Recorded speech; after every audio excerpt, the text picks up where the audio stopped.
welcome to my channel. Jangan lupa subscribe ya.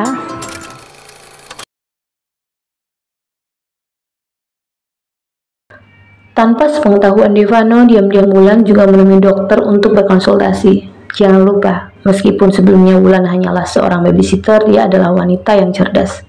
Ingin mengajak suaminya, takut sang suami tersinggung. Jadi dia memilih untuk pergi sendiri. Wanita itu menjelaskan permasalahan suaminya yang ia tahu. Dokter pun memberikan berbagai saran untuk yang sedang Devano alami. Dokter memberi Wulan saran untuk selalu mendampingi suaminya, mendengarkan keluh kesahnya. Juga pastikan bahwa Devano menjalani pola hidup sehat, rajin berolahraga, menjaga pola makan, tidak merokok, juga istirahat yang cukup. Pulang dari rumah sakit, Wulan langsung kembali ke apartemen. Takut kalau babysitter Vivi repot harus menjaga dua balita. Nggak rewel kan Vivi sama Dava, nak? Enggak kok mbak, tadi Dava habis makan, terus main sebentar, habis itu tidur. Makasih ya, udah bantuin aku jagain Dava. Sama-sama mbak.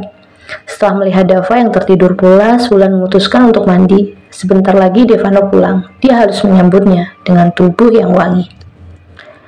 Di tempat lain, Devano sedang bersantai karena pekerjaannya sudah selesai. Ia hanya tinggal menunggu jamnya untuk pulang. Ia buka aplikasi WhatsApp, melihat kolom status. Dibukanya status Verlin yang memasang emoticon sedih. Devano pun membalas status WhatsApp mantan istrinya. Kenapa? Lagi galau kayaknya. Verlin tak membalas, padahal sedang online. Bahkan pesan Devano sudah berubah warna menjadi dua centang biru. Duh, sombong banget sih. Verlin tidak membalas juga. Seketika Devano teringat pesan dokter. Ya Tuhan, apa yang baru saja aku lakukan? Jangan jadi pria brengsek lagi, Dev. Pria itu pun akhirnya memutuskan untuk berkemas. Jam pulangnya tinggal 10 menit lagi. Ia rasa tak apa jika pulang lebih dulu. Sepanjang perjalanan pulang, hati Devano diliputi rasa bersalah. Maafkan aku, Lan. Aku tidak bermaksud mengkhianatimu, gumamnya.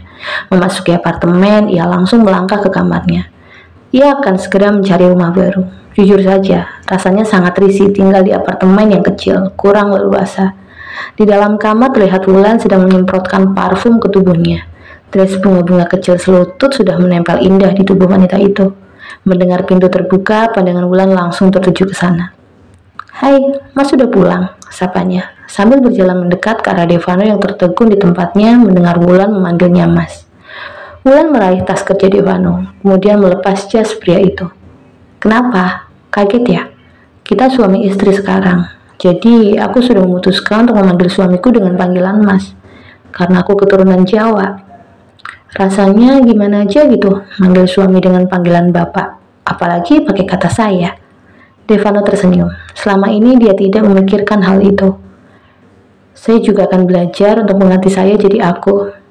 Harus, kita butuh chemistry sebagai suami istri. Masa bahasanya mau kaku terus? Setelah meletakkan tas kerja dan jas Devano di tempatnya, Wulan menghampiri sang suami lagi.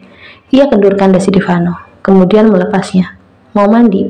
Devano menatap mata Wulan. Namun bayangan wanita lain yang ia lihat. Mas, mau mandi? Pria itu gugup. Oh, iya, aku mau mandi.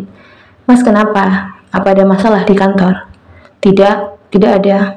Aku hanya ingin sesuatu tadi. Oh, syukurlah jika tidak ada masalah.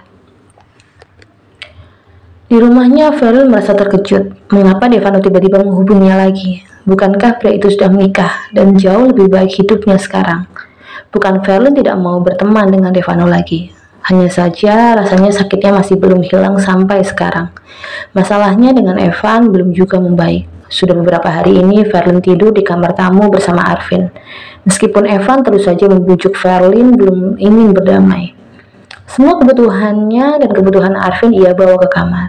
Wanita itu keluar ketika Evan sedang berada di kantor. Ia juga tahu kalau beberapa hari ini suaminya tidur di sofa. Jam sudah menunjukkan pukul 8 malam. Namun belum ada tanda-tanda kalau Evan pulang. Apa dia merasa bosan denganku? Mulai tidak tahan dengan sikapku, gumamnya. Sebenarnya rasa khawatir itu ada. Namun gengsi lebih mendominasi. Hingga akhirnya Verlin memilih untuk tidak menghubungi Evan. Sekedar bertanya di mana pria itu.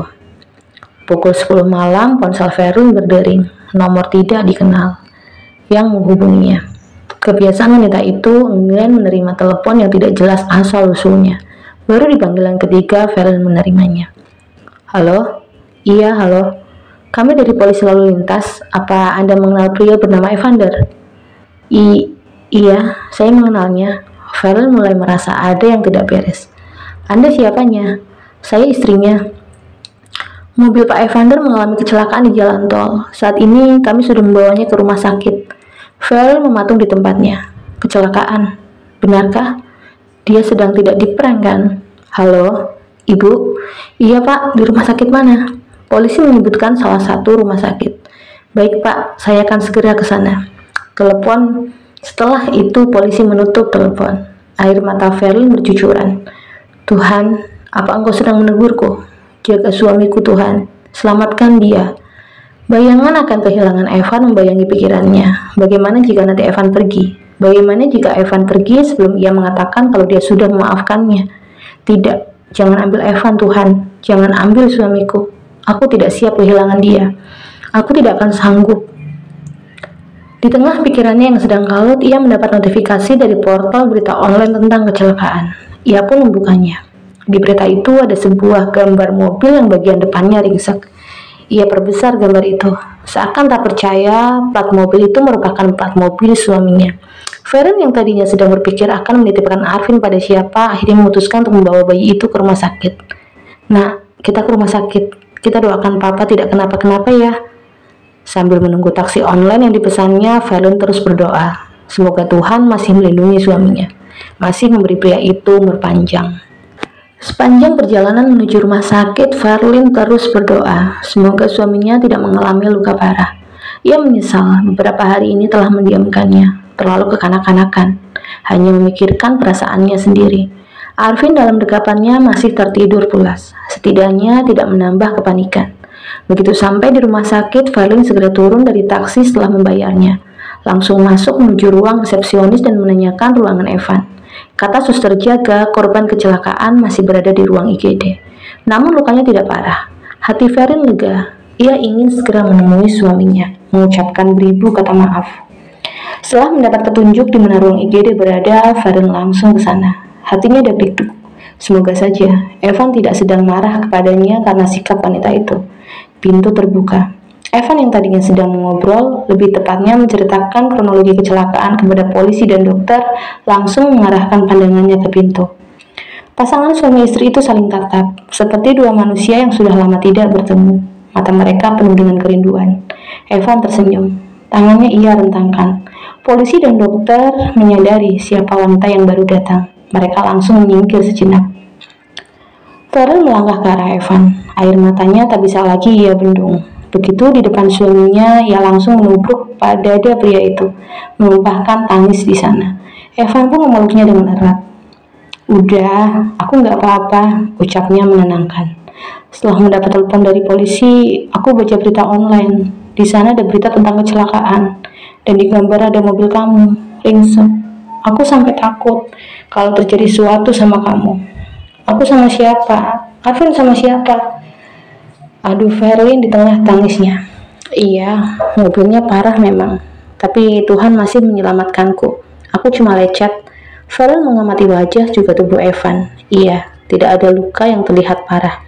Maafin aku udah kesangat kekanak-kanakan. Aku terlalu sombong dan egois udah mengabaikan kamu. Evan tersenyum lagi, diusapnya pipi sang istri. Aku juga minta maaf, udah kasar sama kamu. Air mata Valen keluar lagi. Evan pun memeluk wanita itu lagi, tentu saja dengan pelan, agar tidak mengganggu tidur Arvin. Polisi dan dokter yang melihat hanya bisa ikut tersenyum lega. Setelah dinyatakan benar-benar tidak ada luka serius, Evan dibolehkan untuk pulang malam itu juga. Orang tua Arvin itu pulang menggunakan taksi. Bayi itu berada dalam gendongan sang ayah, sementara Valen sejak tadi terus menggandeng lengan kanan Evan dan menyandarkan kepalanya di pundak pria itu. Sampainya di rumah, Evan menidurkan Arvin di boxnya. Kemudian kembali keluar kamar. Valen sedang di dapur membuatkan teh hangat. Setelah teh hangat jadi, ia memberikannya pada Evan yang duduk di kursi meja makan. Wanita itu duduk di samping Evan, menggenggam tangannya. Bagaimana kecelakaan itu bisa terjadi? Aku ngantuk. Tadi di kantor banyak yang harus aku kerjakan. Jadinya yang efek. Bukan karena aku yang ngambek juga kan? Evan nyengir. Salah satunya. Harusnya kamu tidak perlu berlebihan memikirkan itu. Mana mungkin, istriku sedang marah padaku, dan aku tidak tahu bagaimana membuatnya untuk tidak marah. Mana mungkin aku tidak memikirkannya, sayang. Kalau begitu, izinkan aku ikut bekerja di kantor ya. Lalu Arvin, kita sewa babysitter. Aku nggak mau kamu kecapean. Nyari pegawai laki-laki untuk bagian itu susah. Sementara aku tidak bisa menahan rasa cemburu kalau kamu punya pegawai wanita. Apa kamu tidak akan kecapean nantinya? Verlin menggeleng. Tidak, aku bisa membagi waktuku. Kalau kamu inginnya seperti itu, oke. Yang penting kamunya nyaman. Yang jelas, aku nggak mau kita bertengkar lagi. Verlin mencium pipi Evan. Aku juga tidak mau. Yang penting kita saling menjaga perasaan saja. Malam itu mereka menonton televisi bersama sambil mengobrol, membayar hutang kebersamaan yang beberapa hari ini hilang. Verlin tak sesenti pun menjauh dari sang suami, sampai akhirnya ia tertidur di bahu pria itu. Evan mencium kening Verlin, dimatikannya televisi, kemudian segera menggendong istrinya menuju kamar. Direbahkannya Verlin di ranjang, lalu diselimutinya. Ia memandang wajah Verlin, wajah yang beberapa hari ini tak dilihatnya. Untuk pertama kalinya ia bersyukur atas musibah yang baru saja dialami. Kalau saja ia tidak kecelakaan, mungkin saja Verlinnya masih belum mau memaafkan. Hatinya sempat diliputi ketakutan, bahkan sampai pagi tadi. Bagaimana jika pernikahannya benar-benar berakhir? Bagaimana jika ia harus kehilangan wanita yang dicintainya lagi? Rasanya ia tidak akan sanggup, apalagi sekarang ada Arvin, buah cinta mereka. Evan membukukan badan, mengucup kening, mata, hidung, pipi, hingga bibir Verlin. I love you sayang, aku mencintaimu. Aku tidak akan pernah sanggup kehilangan kamu, kehilangan Arvin. Jangan pernah pergi dariku.